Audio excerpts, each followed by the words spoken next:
tiên của Kinh Thánh Kitô giáo và ngay ở những trang đầu tiên, anh chị em còn nhớ là những bài tường thuật về tạo dựng, về sa ngã, về tai họa.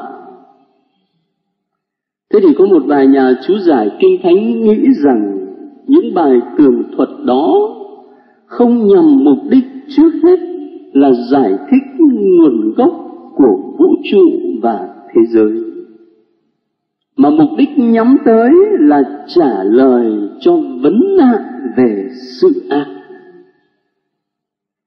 Tại làm sao thế giới này lại đầy rẫy sự ác? Và tác giả Kinh Thánh muốn trả lời rằng Thiên Chúa đã tạo dựng mọi sự rất tốt lành, nhưng mà bởi vì con người ta phạm tội cho nên là cái ác bắt đầu xuất hiện và đột nhập trần gian.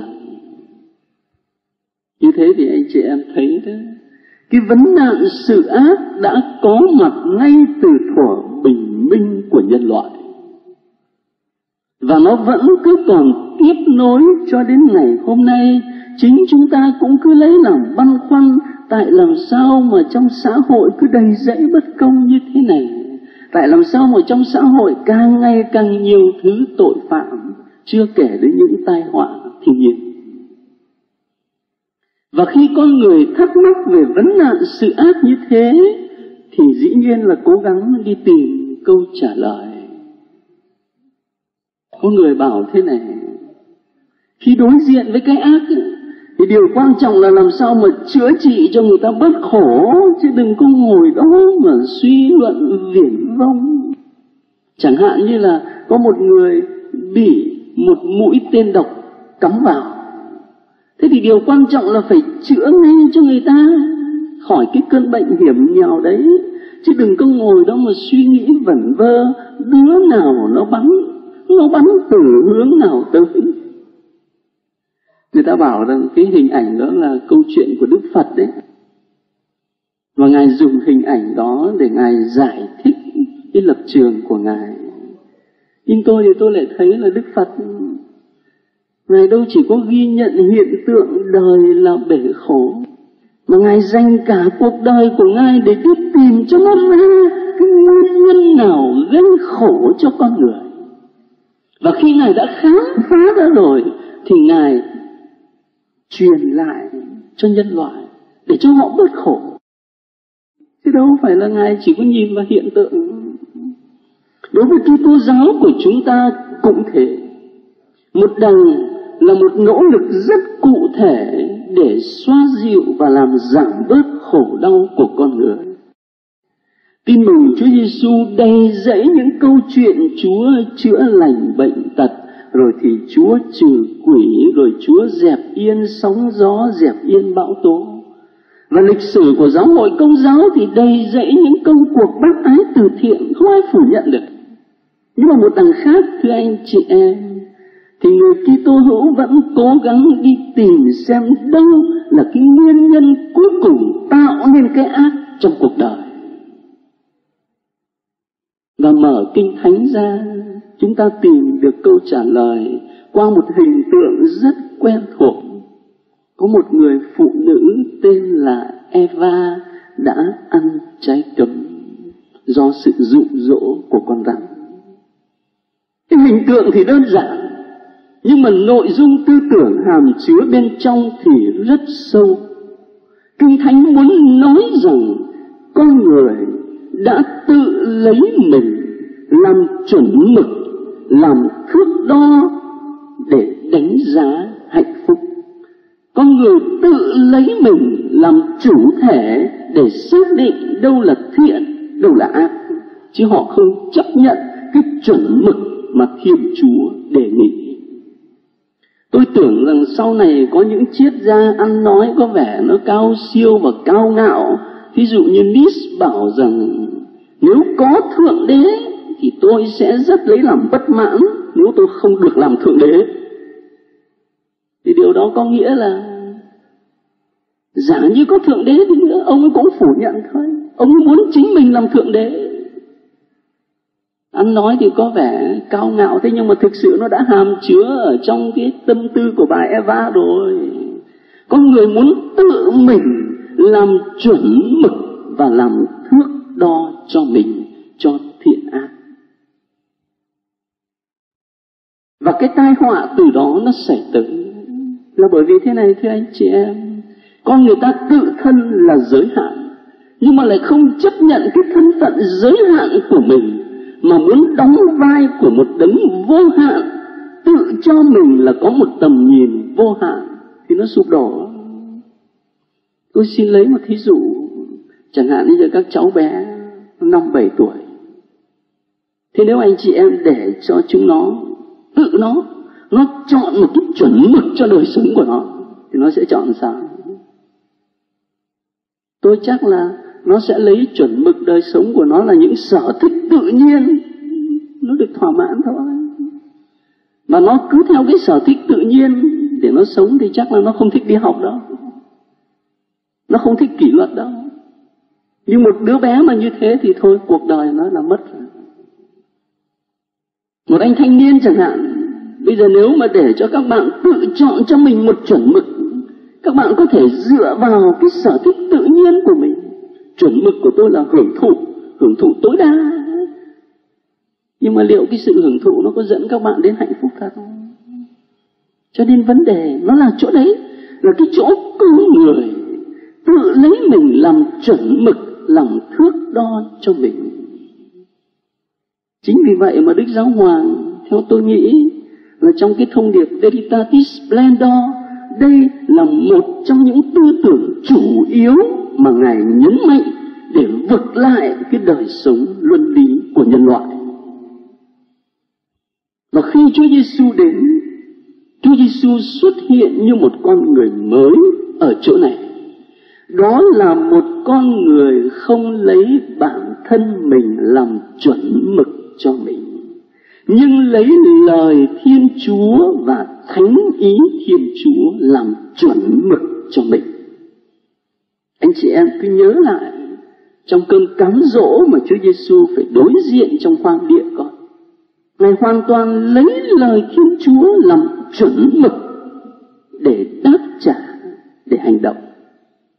Và trong vườn Gethsemane, trong cơn đau đớn khủng khiếp, Chúa Giêsu lấy thánh ý của Cha làm chuẩn mực cho chọn lựa và hành động của mình.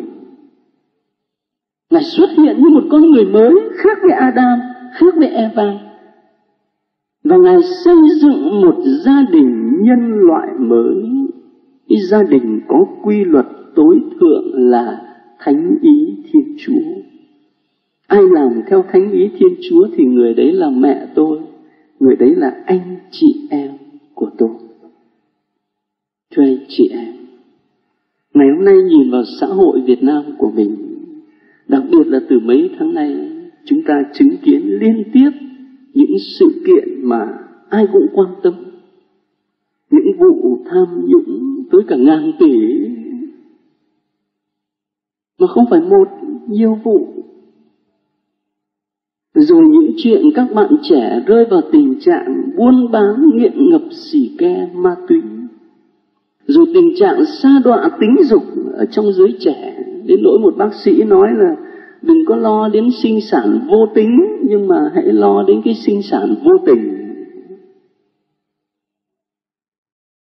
Rồi mới đây nhất là vấn đề mà đối với tôi thì giáo dục vẫn là một môi trường thiêng liêng, một môi trường đạo đức gương mẫu nhất.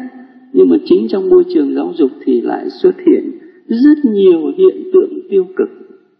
Trường thi như là cái chợ vậy.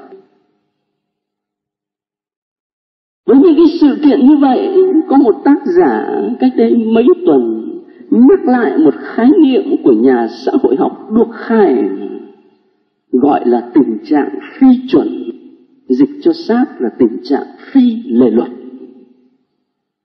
Phi chuẩn có nghĩa là một tình trạng thiếu một chuẩn mực đạo đức. Cái chuẩn mực đấy không phải chỉ là được xác định trên văn bản của pháp lý, mà phải là cái chuẩn mực nó ăn sâu vào trong cõi lòng và tâm khảm của con người. Chúng ta đang rơi vào cái tình trạng phi chuẩn. Giải thích làm sao? Người ta có thể nói rằng là bởi vì xã hội Việt Nam đang từ một nền kinh tế xã hội chủ nghĩa bước sang kinh tế tư bản chủ nghĩa, cho nên những cái chuẩn mực ngày xưa nó bị lung lay. Có lẽ cũng đúng, nhưng tôi nghĩ chưa đủ, là bởi vì chính xã hội tư bản nó cũng rơi vào tình trạng phi chuẩn.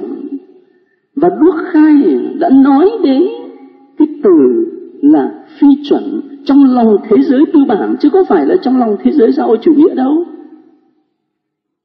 Thành thử ra không chỉ ngưng ở đấy, nhưng tôi tưởng là phải vượt lên một tầm nhìn lớn hơn về nhân tính phổ quát.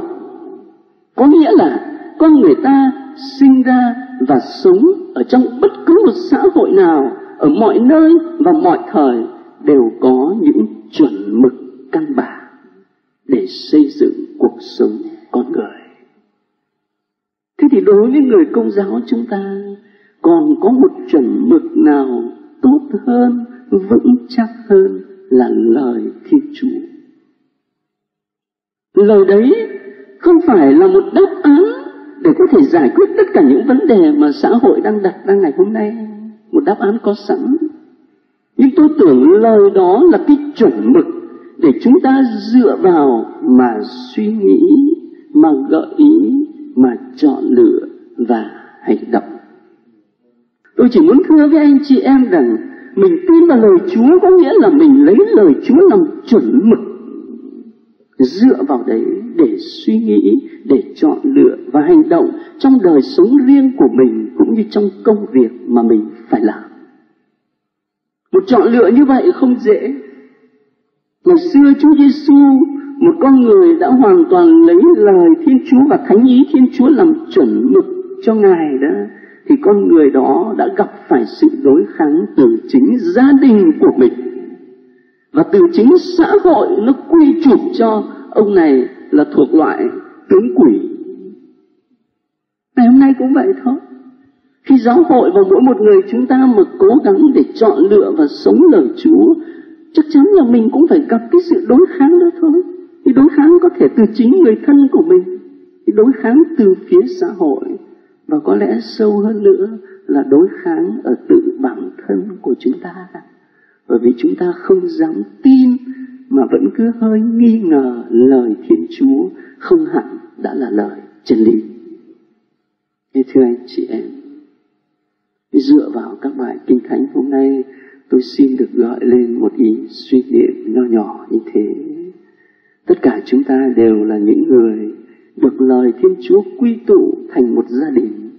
Và ý nghĩa đó rất rõ trong giây phút này khi chúng ta ở chung trong một mái nhà, cùng dâng một thánh lễ, cùng lắng nghe lời Chúa.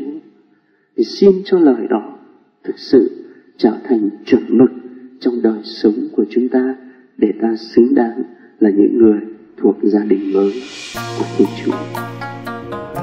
Thánh Lễ TV trân trọng cảm ơn quý vị đã quan tâm theo dõi và đăng ký kênh.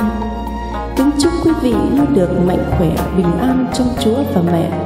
Xin chào và hẹn gặp lại quý vị trong các video tiếp theo.